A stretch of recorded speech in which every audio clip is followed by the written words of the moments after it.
Genèse chapitre 3.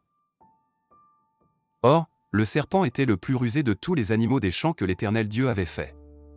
Il dit à la femme, Dieu a-t-il réellement dit, vous ne mangerez pas de tous les arbres du jardin? La femme répondit au serpent, nous mangeons du fruit des arbres du jardin.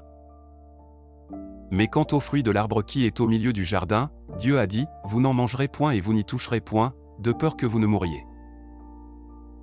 Alors le serpent dit à la femme, vous ne mourrez point. Mais Dieu sait que, le jour où vous en mangerez, vos yeux s'ouvriront, et que vous serez comme des dieux, connaissant le bien et le mal. La femme vit que l'arbre était bon à manger et agréable à la vue, et qu'il était précieux pour ouvrir l'intelligence, elle prit de son fruit et en mangea, elle en donna aussi à son mari, qui était auprès d'elle, et il en mangea. Les yeux de l'un et de l'autre s'ouvrirent, ils connurent qu'ils étaient nus, et ayant cousu des feuilles de figuier, ils s'en firent des ceintures. Alors ils entendirent la voix de l'Éternel Dieu, qui parcourait le jardin vers le soir, et l'homme et sa femme se cachèrent loin de la face de l'Éternel Dieu, au milieu des arbres du jardin. Mais l'Éternel Dieu appela l'homme, et lui dit, où es-tu?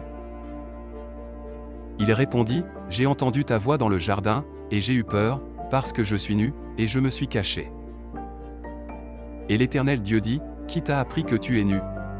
Est-ce que tu as mangé de l'arbre dont je t'avais défendu de manger?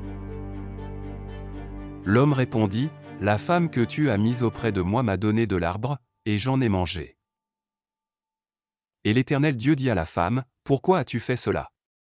La femme répondit, le serpent m'a séduite, et j'en ai mangé.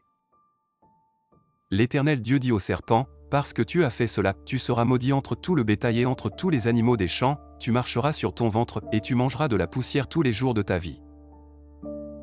Je mettrai inimitié entre toi et la femme, entre ta postérité et sa postérité, celle-ci t'écrasera la tête et tu lui blesseras le talon. Il dit à la femme, j'augmenterai la souffrance de tes grossesses, tu enfanteras avec douleur et tes désirs se porteront vers ton mari, mais il dominera sur toi.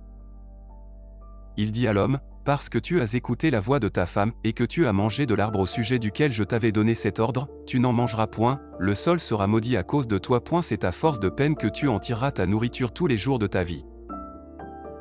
Il te produira des épines et des ronces, et tu mangeras de l'herbe des champs. C'est à la sueur de ton visage que tu mangeras du pain, jusqu'à ce que tu retournes dans la terre, d'où tu as été pris, car tu es poussière, et tu retourneras dans la poussière. Adam donna à sa femme le nom d'Ève, car elle a été la mère de tous les vivants. L'Éternel Dieu fit à Adam et à sa femme des habits de peau, et il les en revêtit. L'Éternel Dieu dit, voici, l'homme est devenu comme l'un de nous, pour la connaissance du bien et du mal. Empêchons-le maintenant d'avancer sa main, de prendre aussi de l'arbre de vie, d'en manger, et de vivre éternellement. Et l'Éternel Dieu le chassa du jardin d'Éden, pour qu'il cultivât la terre, d'où il avait été pris.